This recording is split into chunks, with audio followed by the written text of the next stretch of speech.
I'm Shannon. And I'm Lisa. And you're listening to Blacktivities, a celebration of all things Black. Black culture, Black history, Black perspectives, and Black panache. Celebrating our Blackness doesn't mean exclusion. Everybody's invited, but you gotta come in and have a seat. So let the Blacktivities begin.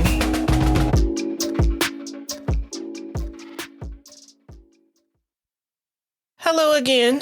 It's your girl Shannon here with my co-host Mona Lisa, the poet. And welcome to Blacktivities Pod. We got some good news and we got some bad news. So let's start with the bad news first. The bad news is that this is the last episode of season 1. So you won't be hearing our voices every 2 weeks for a while. But the good news is we will be back in February and we're going to be taking this thing weekly. Woo! Yes. Let the parties begin. 3 things you can do in the meantime. Rate and review us on Apple Podcast, share Blacktivities with a friend, and sign up for our brand new newsletter to stay up to date with what we got going on. And it will be somewhat of an extension of the content that we share with you on the show. That being said, let's talk about education today. Today, we're talking about the state of education in our Black community. Some of you may not know this, but I got about 15 years as an educator under my belt. I feel really old saying that. Nah, don't do that. This is good. But I digress. When I started teaching, I was teaching in the hood. I mean, our neighborhood. And I got to say, it was rough. Like, if you know my heart, you know that I want to help and I want to make a difference in our community schools. So my heart was in the right place, but I really don't feel like I did much but stress myself out in that situation. And I say that because, one, I was an inexperienced teacher, and I don't care if you graduated at the top of your class or memorized all the textbooks. Like, everything you learn goes out the window when you get into the classroom as a teacher. 2, my background was completely different from the kids that I was teaching, and I really couldn't relate to them. And 3, I felt like they were dealing with so much stuff outside of school that I really couldn't even blame them for not caring about school like that because they had difficult home lives. I actually used to go home crying a lot because I cared so much and the kids didn't. So eventually, like, for my mental health, I ended up going to another school, but I did feel guilty about that because I did want to help our people.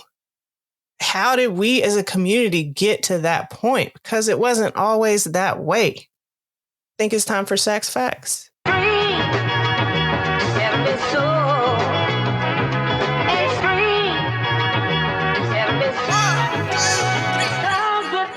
I mentioned in a previous episode that after slavery ended, Black schools started popping up everywhere because prior to that, it was illegal for Black people to be educated. They knew that knowledge and literacy was powerful, and they tried to keep it from us to continue to oppress and enslave our ancestors. With the help of the Freedmen's Bureau, more schools were opened, but they were underfunded and understaffed. So they started bringing in teachers from the North to help the schools in the South because they couldn't find enough literate Black people in the South to teach at first. Of course, this progress was met with much resistance. White building owners did not want to sell or rent their buildings to Black people for their schools. So they began having schools in Black churches. The teachers from the North were subject to intimidation, and Black schools were burned. They made laws to withhold public school funds for white students and tax the Black schools. All the help from the Freedmen's Bureau stopped in 1870, but in the next few years, Black folks started voting and getting some representation in legislation, which is all the more reason why it's important to vote. They started passing laws that created public school systems and advocating for the right to be educated during Reconstruction. Then came old Jim Crow. making segregated schools legal in 1896 with the Plessy versus Ferguson Supreme Court decision. This meant that the lack of funds and resources continued, which affected the student-teacher ratio, and oftentimes there was one teacher for all subjects in all grades. Black families paid what some call a black tax, which was a double tax because they had to pay the local taxes, but they also needed to support their black schools. But still, there was pride in being able to get an education. There was a sense of working together as a community for the greater good and an advancement of a community that I question exists today. In the 1930s, folks like Charles Hamilton Houston and his former student, Thurgood Marshall, worked with the NAACP to begin suing universities for equity among students and teachers. They used the psychological studies from the famous doll test to show that segregated schools led to low self-esteem in Black children. It wasn't until 1954 that the Brown versus Board of Education reversed the Plessy versus Ferguson decision and said that these schools were separate, but they definitely weren't equal. We started seeing folks like the Little Rock Nine and the Little Ruby Bridges integrating white schools. And white folks was big mad. They took a white flight to the suburbs, which of course affected our pockets, because that took away some of the tax money that the schools needed. Busing Black kids to white schools outside our neighborhood was part of a tactic to obtain better education for our kids, but we kind of took an L on that one. By the late 70s, we started to see our neighborhood schools decline and close. Black parents whose kids were bused couldn't really be as involved because the schools were not close, and the Black kids were oftentimes being treated more harshly than their white schoolmates. This led Black folks to say, abort mission with the busing stuff. Some people argue that our schools are just as segregated now as in the past because of class and wealth. Most Black people can't afford to live in areas with better schools and resources. So we still have to attend our neighborhood underfunded and understaffed schools. So did we really make any progress? And that's Sachs Facts.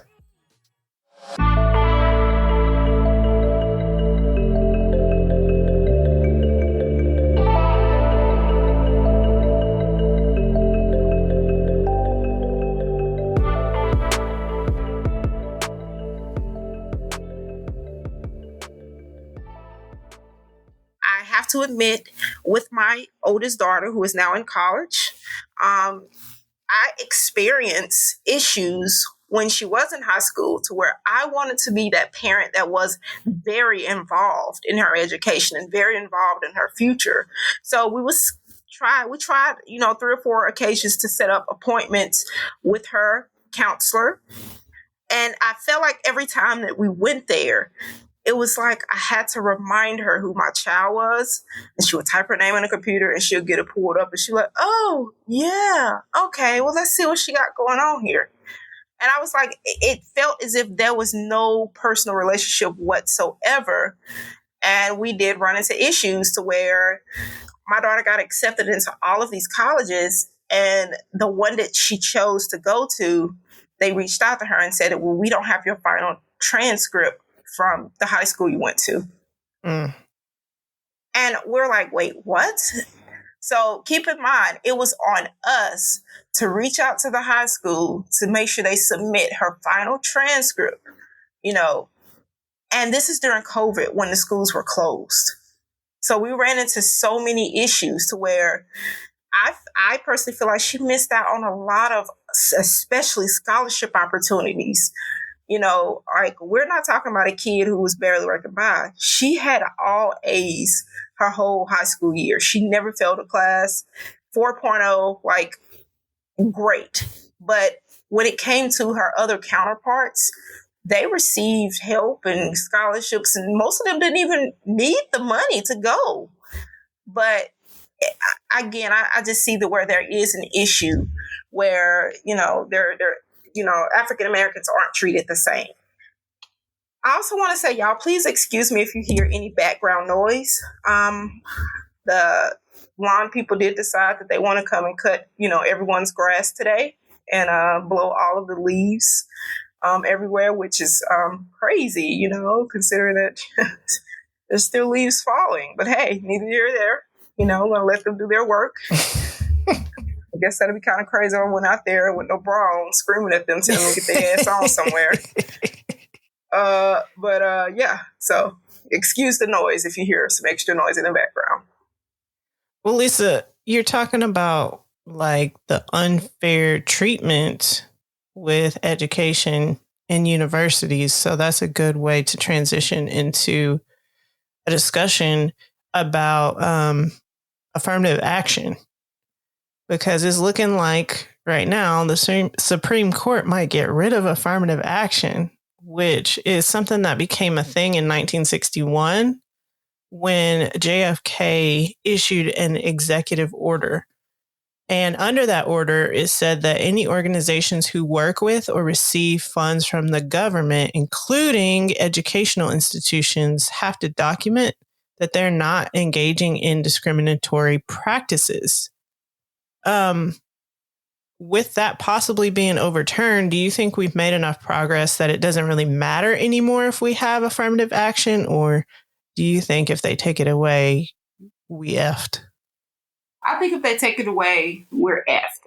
Well, you know what? Regardless of that, I mean, we're still experiencing issues with it. You know what I mean? Like, I don't feel like it's policed enough to where it is supposed to be where it is. So, if anything, I wouldn't take it away. I would just be a little bit more stricter and just policing and making sure that it is fair. You remember that scandal not too long ago with a whole bunch of actors who did some shady stuff to get their kids in college? Yes, ma'am. Now, did they get real serious jail time? Mm-mm. Right. So imagine if we, were in a situation where we was doing some shady practices like that. I mean, they were able to do these little shady things while we had all of these little, laws in place, So just imagine if we didn't have anything in place, what exactly would happen when it comes to fairness, when it comes to making sure that enough people are selected, when it comes to us actually having the opportunities as, our other counterparts. So I think they should leave it as is. I don't think you should go back and try to, because I mean, that was placed for a reason, correct? Yeah. Yeah. So in your opinion, what do you think will happen if they totally abolished and got rid of it? Well, first of all, the conservative justices in the Supreme Court, they think they slick because the language of that executive order says that government contractors must take affirmative action to ensure that applicants are employed and that employees are treated during employment without regard to their race, creed, color, or national origin. So they are trying to be slick about it and say, well, if you put race in the admissions process for school, right? Mm-hmm. That is regarding race. And that's how they're trying to overturn that. Well, see, and again, it's like, I see what they're trying to do. Yeah.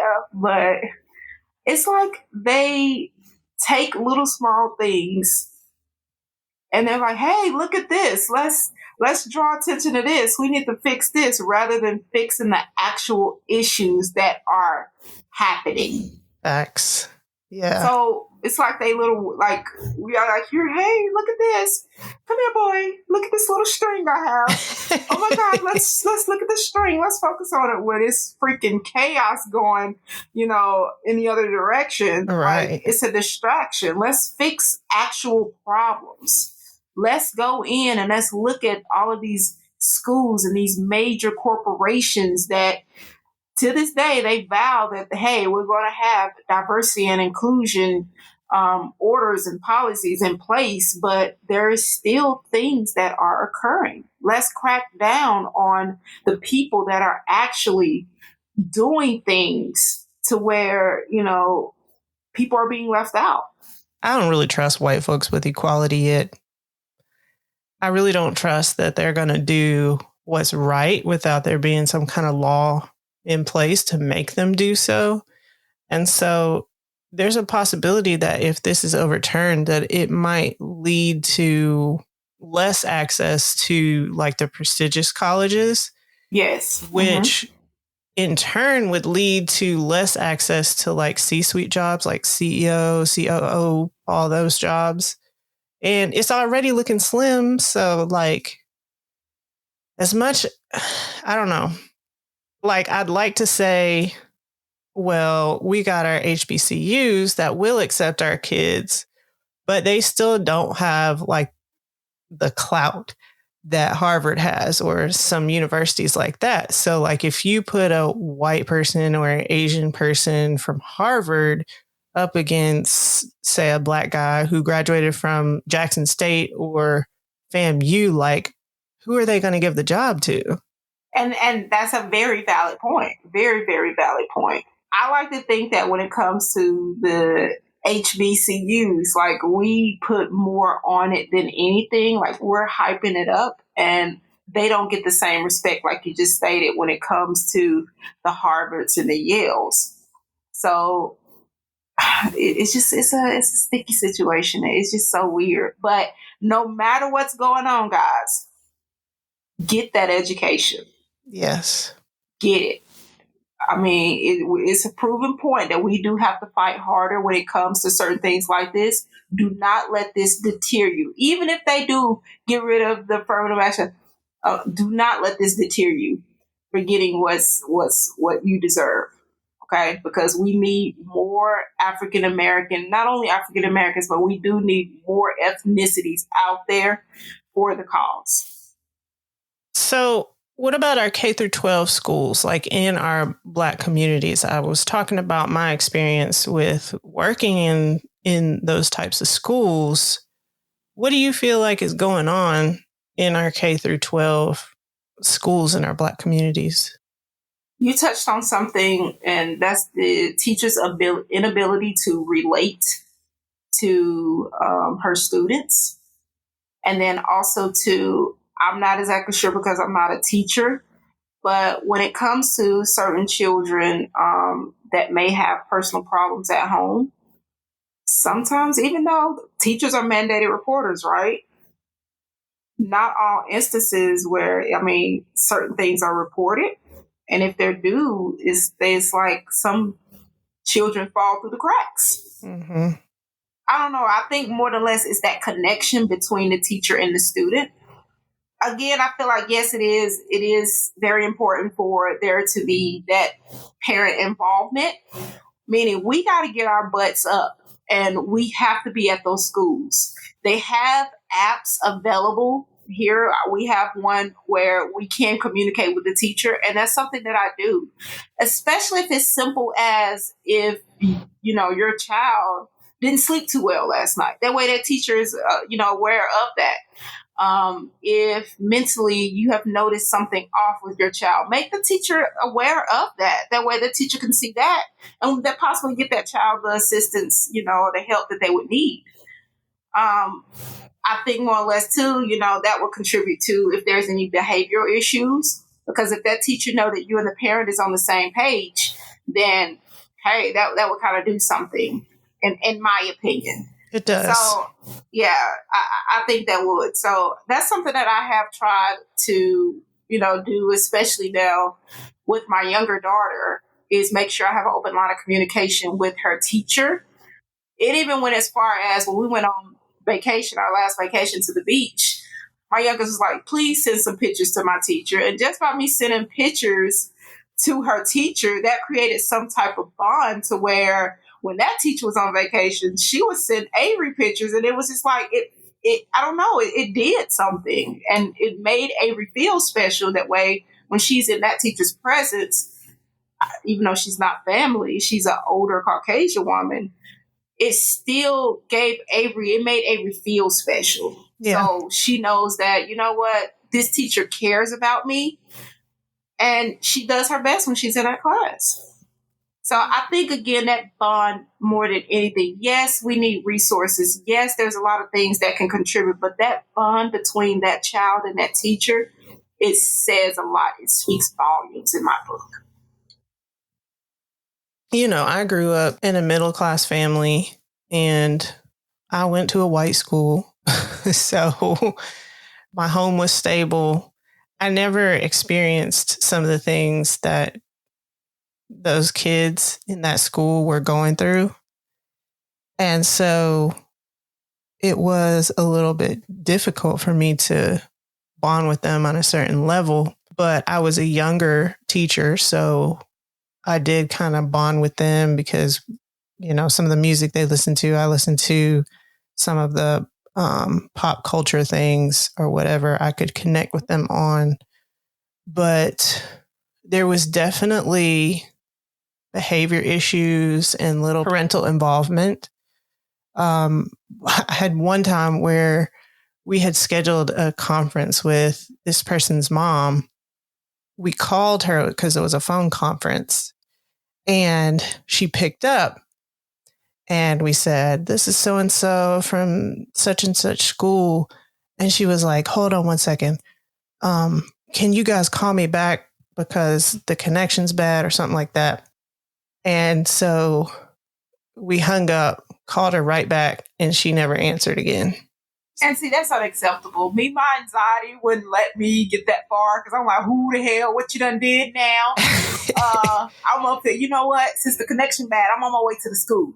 You know, so yeah, that's unacceptable. We had those parents that would come up to the school, but it was only a couple. And then, you know, all the little special days that they invite teachers to come to the school, it would barely be anybody, which is like completely different from the school that I work in now. Like it'll be maybe two parents that don't show up. There was also lack of resources. There's a lot of teacher turnover there, of course, because it's stressful. At one school that I was at, we actually had like a paper count for making copies.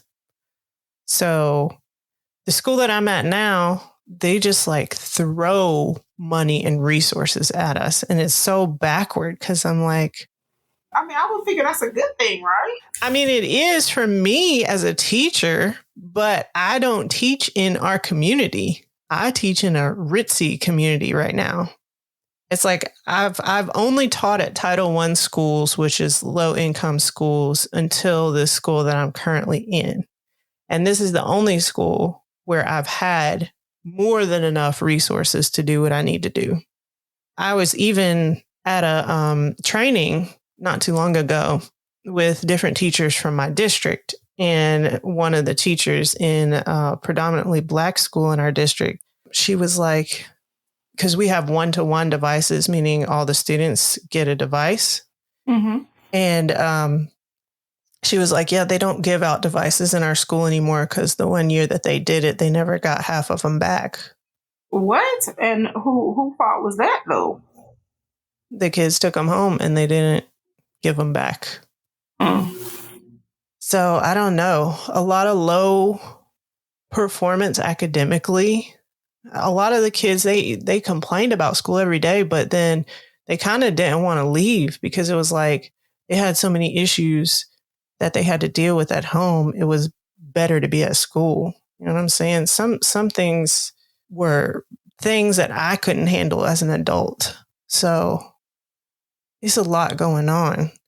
Do you feel guilty about living outside of like the Black community and your kids going to a predominantly white school? Because my kids, I live in the suburbs. My kids go to predominantly white school.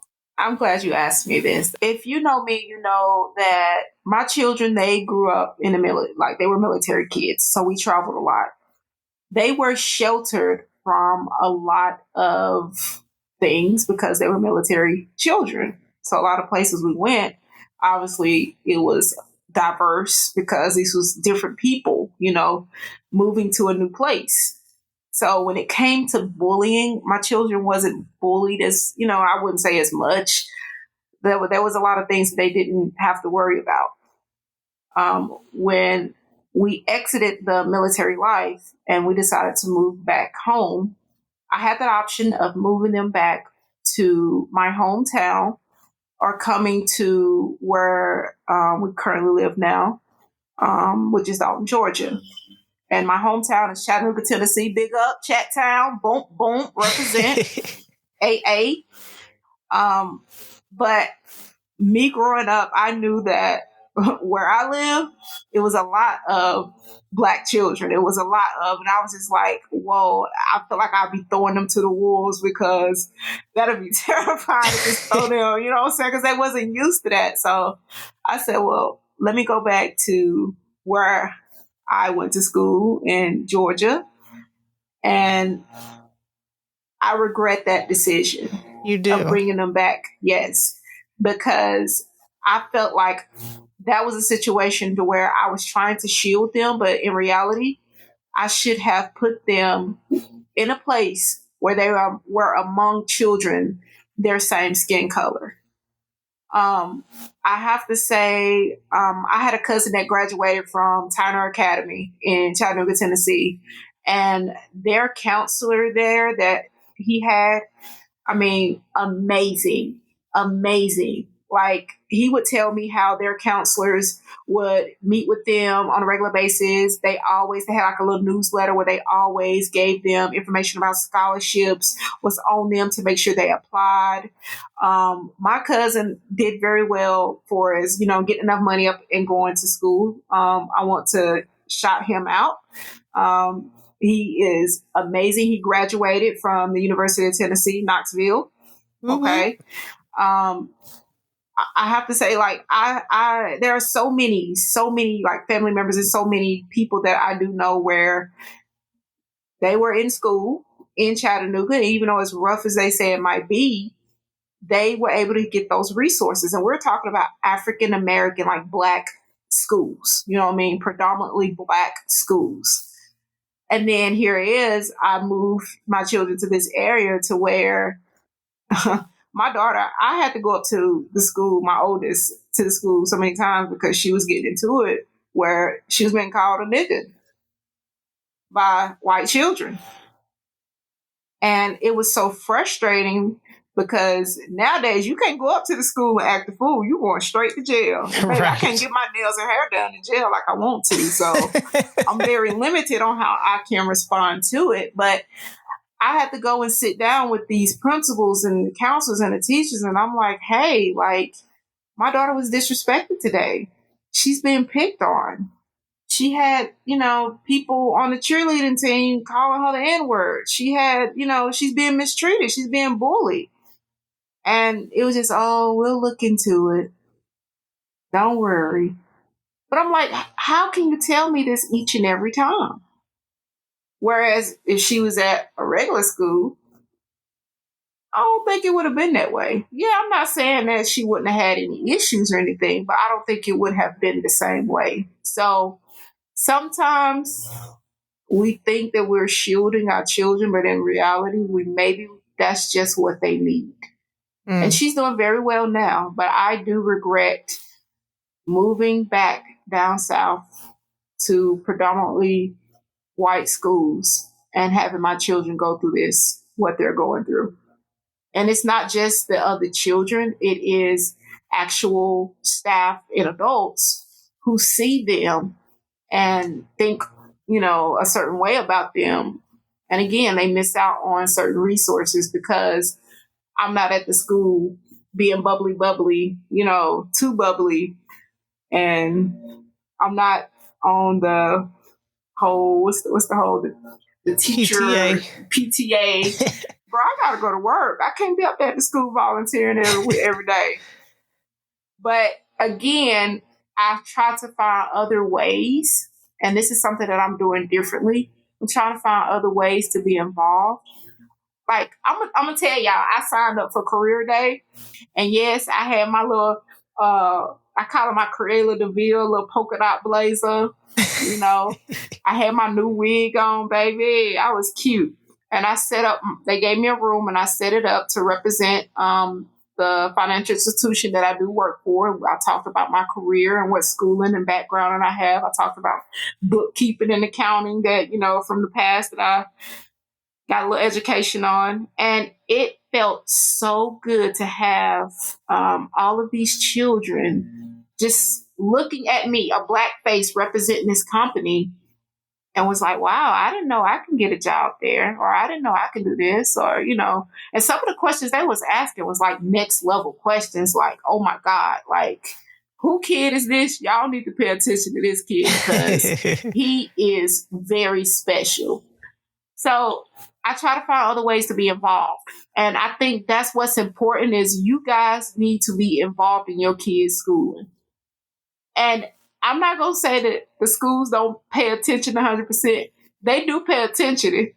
It may be to the wrong things. I don't know if y'all know this. Y'all go drop your kids off now, how they have like the little, what they call the little police officers at the school, stay at the school now. Mm-hmm, the SRO. Yeah, the SRO out there helping kids get out the car in the morning. So please stop lighting up blunts, dropping your children off. What? Oh, yes, ma'am. We need to spread awareness to this. Y'all need to stop smoking around y'all children like that. I don't care what you say. Y'all need to stop doing that. Because there has been many calls and many situations to where the people be dropping their kids off at school and the kids be smelling like weed or the car be smelling like weed.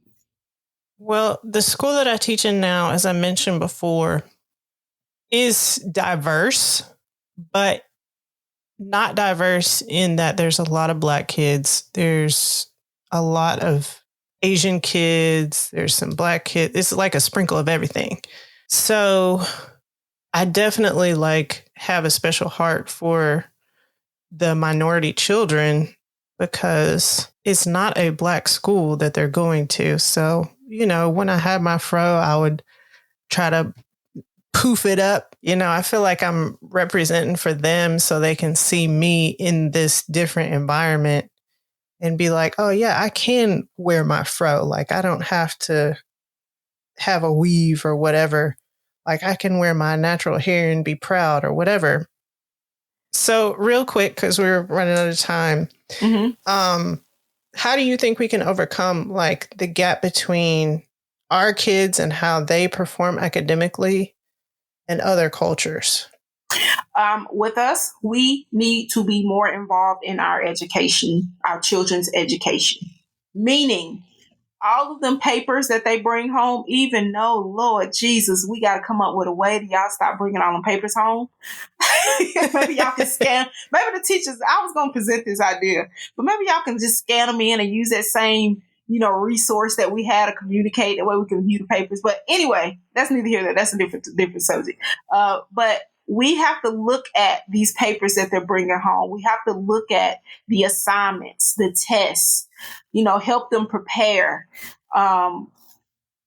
for, know what they're covering that week in school. Ask them open-ended questions to make them think. And again, this is something that I've been trying to master with my children. And I do see a difference. But I think the first step is us as parents. We have to become more involved into the schools. And that's my opinion. My thoughts are just better and more education to me can be the key to a lot of things. Better education leads to better jobs, which leads to more income and less poverty. Less poverty means that we no longer have to live in survival mode, which I think a lot of Black people are living in on a daily basis, especially in our neighborhoods. Not living in survival mode means that there's more time and attention for our kids and what they're doing in school, which means that the kids can focus more on education and break those generational curses and trauma. Oh, yes, ma'am. Say that again. That's a win for the community as a whole, because we can really do some things for ourselves and not have to even factor in what other communities are doing for us if we can get to that point. And we can break those barriers that currently exist. Like there's certain communities, like Asian communities, they go hard for their kids in education. Like they are not playing with their kids. But I realize that there's a history with us and oppression in this country, but we can't continue to use that as an excuse. We got to go hard and we got to bring our A game. I totally agree. Well, as rough as this conversation has been, when it comes to us and education, let's turn it up a bit. Let's have a little fun. And I think this is gonna push us into our next segment, which is the Blacktivity. Hey, hey, hey, hey.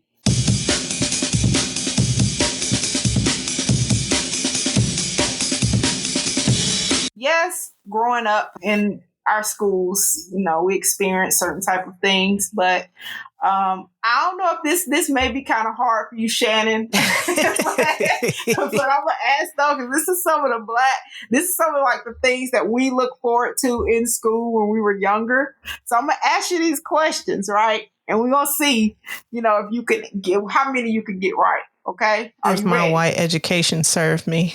Okay. All right. So we're gonna see. All right. Okay.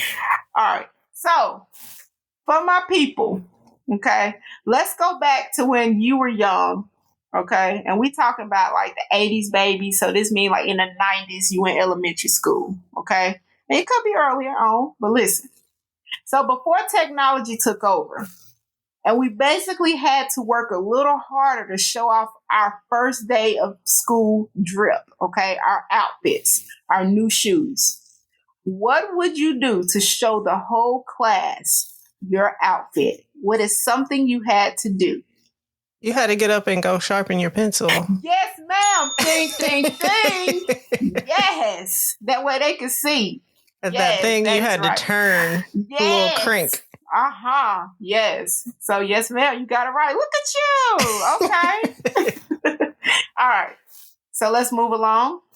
What food was most popular served during lunch and was mostly served on Fridays? Was it A, Salisbury steak, B, hamburgers, C, applesauce, D, pizza? I didn't need a multiple choice for that one. It was that rectangular little pizza. Yes, Matt. Let me tell you something. Yes, I don't know what it was. Them things was good pieces. Though. Yes. So yes, you got it right. Okay, look at you.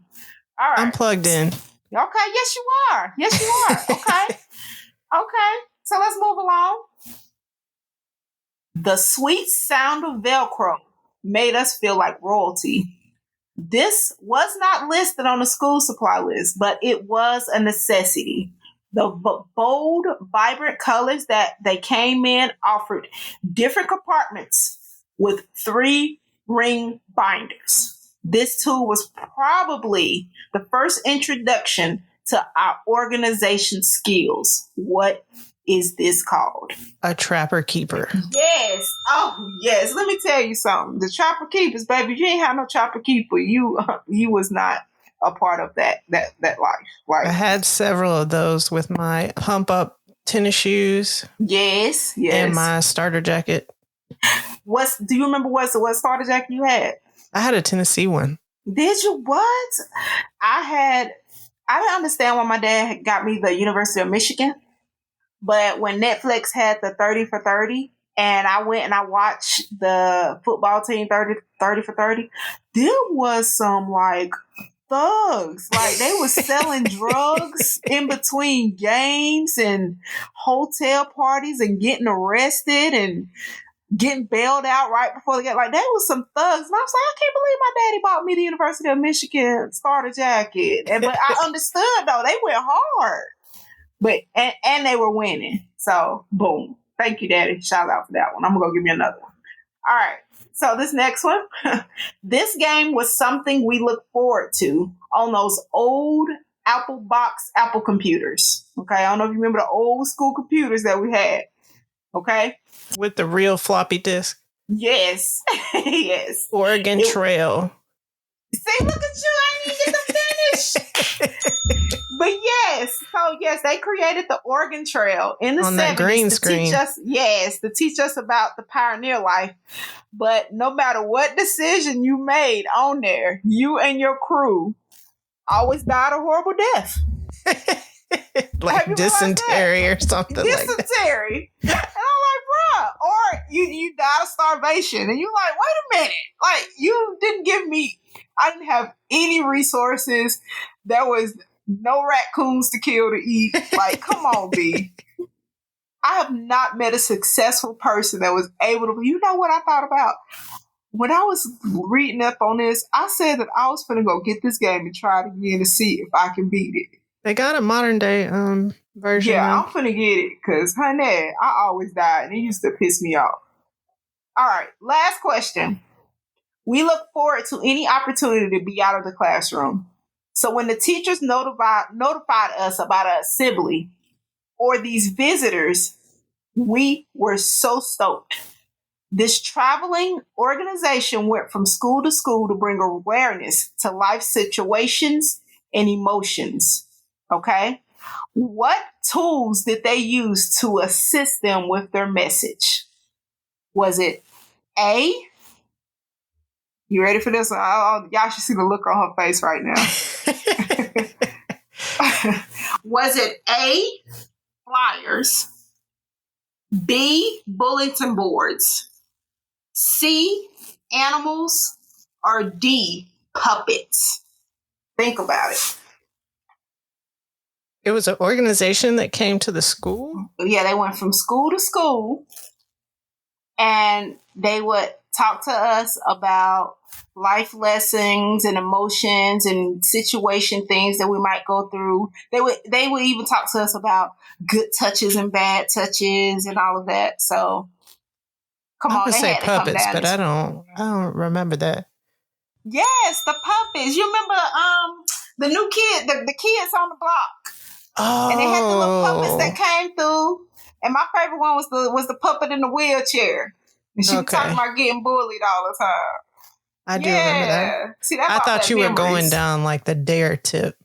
You got it. You got it. Yeah, so the puppets, the new kids on the block. So those were the simpler days. But yeah, it's neither here nor there. But anyway, but you got them all right. All right. Look at you. See, I am black. Yes, you is. Yes, you is. And don't let nobody else tell you different, baby. All right. So what we're going to do is we're going to move along to Lisa's Pieces.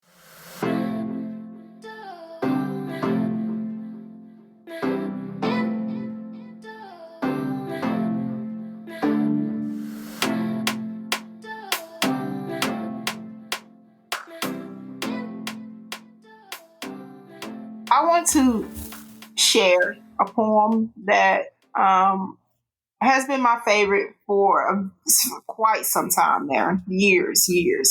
I have to say, I was scrolling on Facebook when I was living in New York, and this had to have been like many years ago. I want to say almost 10 years ago. And I came across this poem, and it was so touching because it was so relatable. It was very relatable. Without knowing, when I moved back down south, my best friend had graduated from college and she had a graduation party and she was introducing me to some of her coworkers. And I had the pleasure of meeting a lot of her coworkers. Very talented people, very educated, smart, and on top of that, very fun, and they were very welcoming. So move along, I decided to tap into the poetic world. And I shared this poem with her, and she said, do you know you met the person that wrote that poem?